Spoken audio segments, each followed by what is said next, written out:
Dios eterno, en quien la misericordia es infinita y el tesoro de compasión inagotable. Vuelve a nosotros tu mirada bondadosa y aumenta tu misericordia en nosotros, para que en momentos difíciles no nos desesperemos ni nos desalentemos, sino que con gran confianza nos sometamos a tu santa voluntad, que es el amor y la misericordia misma. Amén.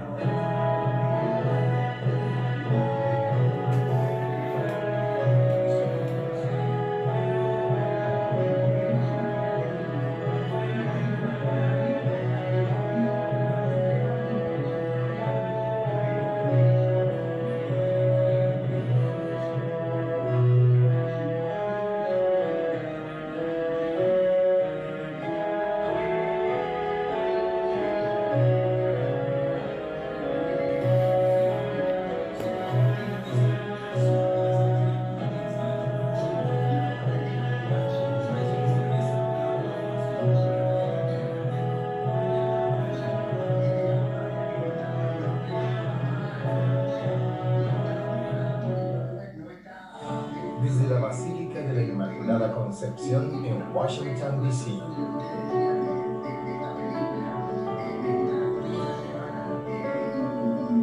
La Santa Misa. Solo aquí, por EWTN.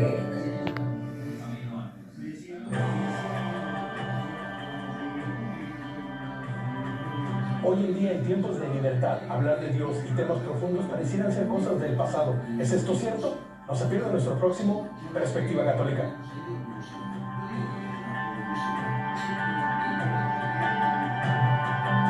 Hola, soy Juli Klein y te invito a que me acompañes a este nuevo programa Tertulias de Fe. La historia de la Iglesia está llena de aventuras, anécdotas, testimonios de personas que han dedicado su vida al Señor.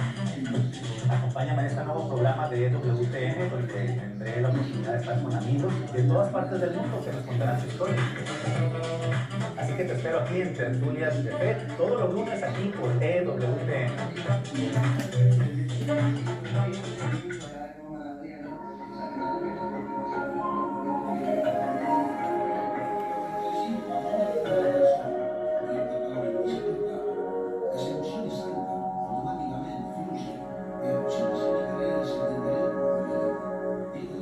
Oh Señora mía, oh Madre mía, yo me entrego del todo a ti, y en prueba de mi filial afecto, te consagro en este día mis ojos, mis oídos, mi lengua y mi corazón, en una palabra todo mi ser, ya que soy toda tuya, oh Madre de bondad, guárdame y protégeme como hija tuya. Amén.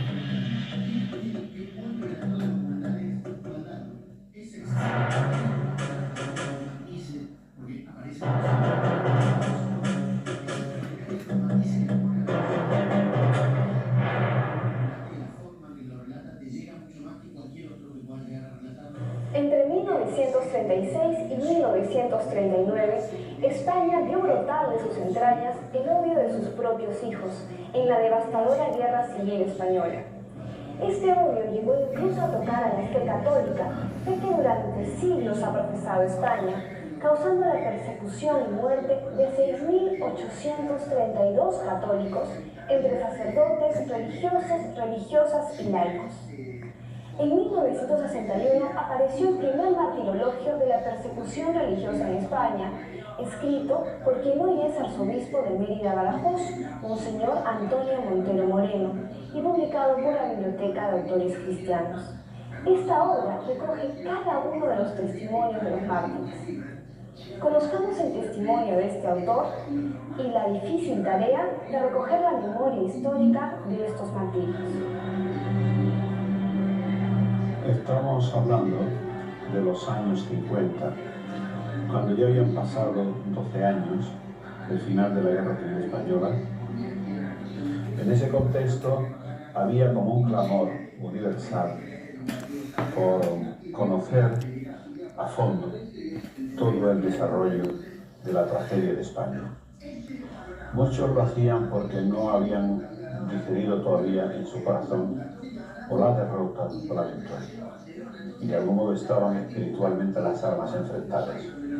Pero llegaba ya a la vida, incluso a la vida pública, una generación de personas, este es mi caso, que siendo niños de la guerra, de alguna manera habían superado ya el enfrentamiento de las armas y estaban también queriendo superar el enfrentamiento de los espíritus. Y muchos, como hombres de iglesia, queríamos conocer a fondo el victimario que había tenido el clero español de 4.500 bajas por muerte violenta y presunto martirio durante la Guerra Civil. Fue así como la Iglesia se vio impulsada a realizar esta delicada tarea. Bueno, agitaron como las medicinas nombres y salió el mío porque decían pues que podía reunir 3 condiciones. Primero, que yo no había hecho la guerra. Ya éramos hombres que toda nuestra vida de estudio y ya nuestra vida profesional o pastoral ya era de otra generación, que no tuvieron todavía, no hubieran visto la sangre en directo, porque yo la vi en directo. Segundo, que tuvieran una capacidad de supieran historia y tuvieran una cierta capacidad de contar la historia. Pero una historia de verdugos, una historia de mártires, que hay que hacer la junta siempre, que es lo terrible. Cuando te encuentras a alguien que muere es porque otro lo mata. Entonces tiene que hacer una historia de asesinos, y eso es muy complicado. Entonces esa literatura que yo recibí me daba materiales preciosísimos, de nombres, de sitios, de la biografía del mártir antes de entonces y algunas del martirio cogidas de primera mano. Las primeras 100 páginas, la mitad las ocupa las fuentes bibliográficas y documentales que yo pude utilizar. La otra mitad es explicar por qué pasó eso en España.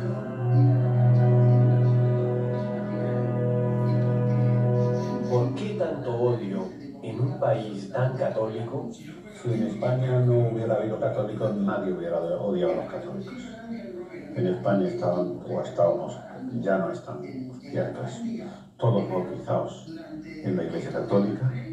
Incluso mucha gente que en lo social seguía caminos de sistemas y partidos contrarios de suyo a la Iglesia, seguían bautizando a sus hijos y seguían creyendo en Dios. Y luego España era un país socialmente muy atrasado, en el que hubo pues una división injusta de la tierra y de los bienes en manos de pocos y un reparto de la ignorancia y de la pobreza y de la miseria en manos de muchos. Pasa en todos los pueblos subdesarrollados y pasaba entonces en España. En ese contexto hay que decir que la Guerra Civil Española es filial de la Revolución Rusa del año 1917. Hay una internacional que va directamente contra Dios, con marxismo radical, fundada en filósofos alemanes que no tienen que ver nada con nosotros. Y aquí digirieron mal todo aquello. Más luego, todo lo que el que era pobre y no tenía trabajo, no tenía significación, y creía él que la Iglesia le podía resolver todo, y la Iglesia no se lo podía resolver, pero le decían que la Iglesia era culpable. Y no todos eran ejemplares, los capitalistas con Clópida, ni todos los clérigos eran santos. Pero era una Iglesia presentable y digna, que dio un fruto de martirio como luego pudo verse. Pero hay como una mezcla diabólica en la primera mitad del siglo XX, en que la Iglesia la situaron con criterio marxista en mano, representando a los explotadores. Al tener un carácter simbólico y religioso, todo eso se mezclaba. Entonces, hubo mucha gente que iba a matar al cura como símbolo del mal.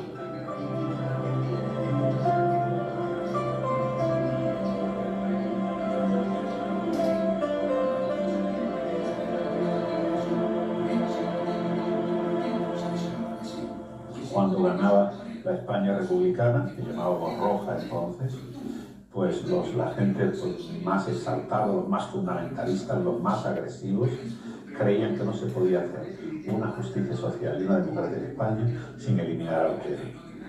Pero mi libro no es tanto de análisis doctrinales como de recoger con respeto y con rigor y con amor los datos de esos martirios, de esas muertes, y decir, la Iglesia ofrece esto, que además está empapado de perdón, porque los mismos que lo padecieron muchas veces murieron perdonando ese perdón.